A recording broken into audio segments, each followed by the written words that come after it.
നല്ല പേര് സമ്പാദ്യത്തിനേക്കാൾ വിശിഷ്ടമാണ്. കാരുണ്യം പൊന്നിനേക്കാളും വെള്ളിയേക്കാളും മഹത്തരമാകുന്നു.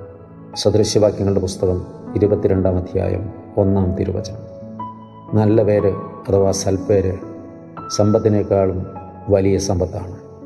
ഒരാൾക്ക് വിളിച്ചിട്ടുള്ള പേരിനെക്കുറിച്ചല്ല, ഒരാൾ നേടിയെടുക്കുന്ന പേരിനെക്കുറിച്ചാണ് ഇവിടെ പറയുന്നത്. നല്ല പെരുമാറ്റത്തിലൂടെ, കാരുണ്യപ്രവൃത്തികളിലൂടെ, ശാന്ത സ്വഭാവത്തിലൂടെ, കരുണ ചെയ്യുന്നതിലൂടെ, ദയ കാണിക്കുന്നതിലൂടെ ഒരാൾ ആർജിച്ചെടുക്കുന്നതാണ് നല്ല പേര്. കരുണാമയൻ, സ്നേഹസമ്പന്നൻ, വിശുദ്ധൻ, സൽസ്വഭാവി എന്നിങ്ങനെ ഒരു വ്യക്തിയെക്കുറിച്ച് പറയുമ്പോൾ ആ വ്യക്തി നല്ല പേര് സമ്പാദിച്ചിരിക്കുന്നു. അത് ലോകത്ത് ആർജിക്കാവുന്ന സകല സമ്പത്തിനേക്കാളും വിശിഷ്ടമാണ്. കാരുണ്യം പൊന്നിനേക്കാളും വെള്ളിയേക്കാളും മഹത്തരമാകുന്നു എന്നാണ് അതിനോടനുബന്ധമായി പറഞ്ഞിട്ടുള്ളത്. കാരുണ്യമാണ് ഏത് സമ്പത്തിനേക്കാളും ശ്രേഷ്ഠമായിട്ടുള്ളത്. കാരുണ്യം കാണിക്കണം, ദയ കാണിക്കണം. അർഹരായ എത്രയോ ആളുകൾ നമുക്ക് ചുറ്റുമുണ്ട്.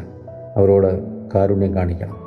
അത് കാണിക്കുമ്പോൾ നാം അതിലൂടെ നേടിയെടുക്കുന്നത് ലോകത്ത് നമുക്ക് കൊയ്തു കൂട്ടാവുന്ന ഏത് സമ്പത്തിനേക്കാളും ശ്രേഷ്ഠമാർന്ന സമ്പത്താകുന്നുവെന്ന് ദൈവത്തിൻ്റെ വചനം പഠിപ്പിക്കുകയാണ്. നമുക്ക് കരുതലുള്ളവരായിരിക്കാം. ദൈവം അനുഗ്രഹിക്കട്ടെ. ഒത്തിരി സ്നേഹത്തോടെ പാറയ്ക്കലെ അച്ഛൻ.